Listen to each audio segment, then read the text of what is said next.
let's address the elephant in the room. This crazy thing on my leg. So last video I mentioned my soccer injury and said that I was waiting on MRI results, which I received. I've torn my posterior cruciate ligament, or posterior, not sure how it's pronounced, my PCL though. It was a surprise to me, it was also a surprise to the doctors. Ultimately the test results were better than I expected.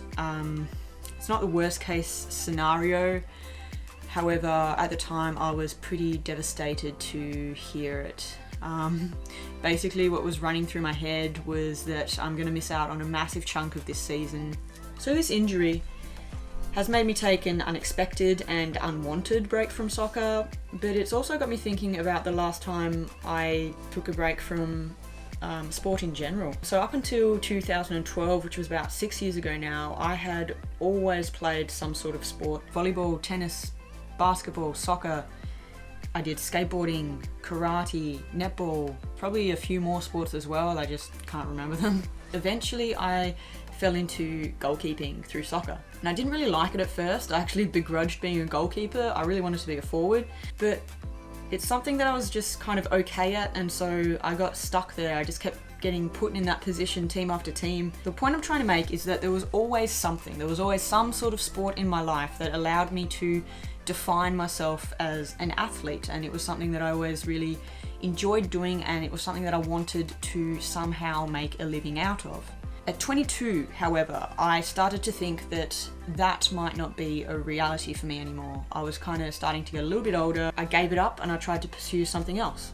I got into hospitality by chance. My auntie owned a cafe and I just kind of picked up some casual work there, and then just again fell into it and thought maybe I can make a career out of that as well. For anyone who hasn't worked in hospitality, they are long and crazy hours, and while I was really enjoying my work while I was there, I found that I was getting really drained by the end of the day, and it didn't leave much time or energy for anything, let alone sport. It was an interesting time because in taking a break from something that really defined me, I could take a step back and actually pursue and discover other passions of mine. Being South African and Italian, food has always kind of meant more to me than just fuel for your body. Making home-cooked meals and making traditional kind of dishes was not foreign to me. It was a massive part of my growing up and a massive part of my really fond childhood memories. So actually kind of getting into that myself, I started to realise there had always been these kind of little things in my life that I'd maybe overlooked because I just kind of had a very blinkered view. I realised that different cuisines and different dishes had culture and tradition and stories packed into them, and that was something that I found really beautiful. And I even found that working in a hospitality environment reminded me of sport because it was very team-based, but I really liked the creativity that came with it. Anyone that knows me knows that I am a notorious daydreamer, so obviously when I was faced with monotonous tasks every day, I'd find myself daydreaming. This would happen when I'm kneading and baking bread every morning, or even just packing up and mopping the floors at the end of the day. I would just find myself kind of slipping into these little daydreams in which I'd create stories and characters and kind of these fantastical worlds for them to live in. So that motivated me to write a book, which is just a novella at the moment, but I'd really like to flesh it out and turn it into something bigger and better one day. And there are so many other stories and ideas that came to me during that time that I really hope that I can kind of dedicate some time to and really get out of my head. But long story short, hospitality didn't work out for me either. So I went back to university, which is what I'm doing now. I'm currently studying, and I've kind of lost my point in all of this, but okay, so the point I was trying to make is storytelling.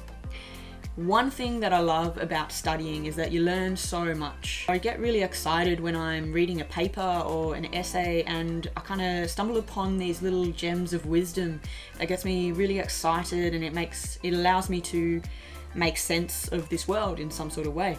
not even finding stuff I necessarily agree with. Sometimes I actually love finding opinions or research that really challenges my way of thinking, because it allows me to go through a process that either changes or solidifies what I believe. I came across this piece of literature a while back, and it says, storying is difficult in our postmodern society because the experience itself is so fragmented and full of chaos that fixed meaning or imagining coherence is fictive.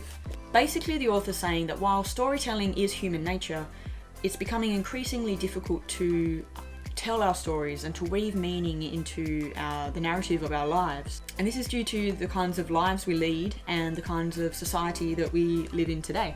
Everything's just become so saturated and frantic and fragmented, and our lives are lacking continuity and coherence. And I'm not necessarily arguing against this, but I am not sure that I fully agree that storytelling has become more difficult due to this fact. See, from my personal experience, doing a bunch of different things and accumulating a bunch of different experiences is one of the reasons that my head is so full of stories. Most of them are fictional, but obviously they stem from these things that I've seen or things that I've experienced. To sum this all up, I think that living in a postmodern society has allowed me to create stories that I wouldn't have necessarily seen before had I not experienced things from a somewhat chaotic and detached kind of way. I wouldn't have had the inspiration for Concordant if I hadn't have worked in hospitality.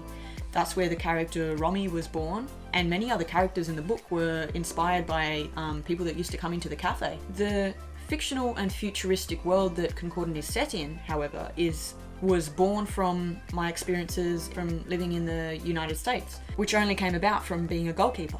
So I guess what I'm trying to say is that yes, we may have fragmented and chaotic lives, but deeper meaning can still be drawn from these separate experiences to create a coherent narrative. That's what I think, at least. But I'd love to hear if other people agree with me or disagree with me even. I mean, that's one of the whole reasons that I wanted to do these Pink Floss vlogs.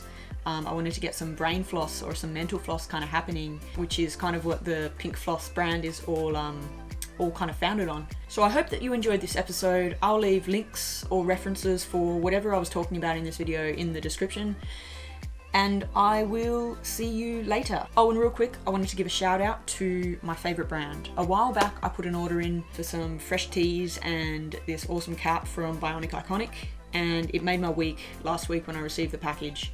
I filmed an unboxing, but I felt like an utter dag doing it, and I was cringing the whole time that I was editing the video. But I really did want to mention how awesome I think these guys are. Bionic Iconic's philosophy is all about being unique and individual and authentic to yourself, but above all, never average. I find their work and their motto really inspiring, and the massive bonus is that all of their clothing is unisex and it's made from organic cotton, so it's super comfy and durable. They're actually manufactured using renewable green energy, and the clothing is all ethically made. I just think they're a super cool brand, and pushing for diversity, equality, and embracing individuality is something that I really appreciate. So thank you to Bionic Iconic for just being super awesome, and it just really made my week receiving that package.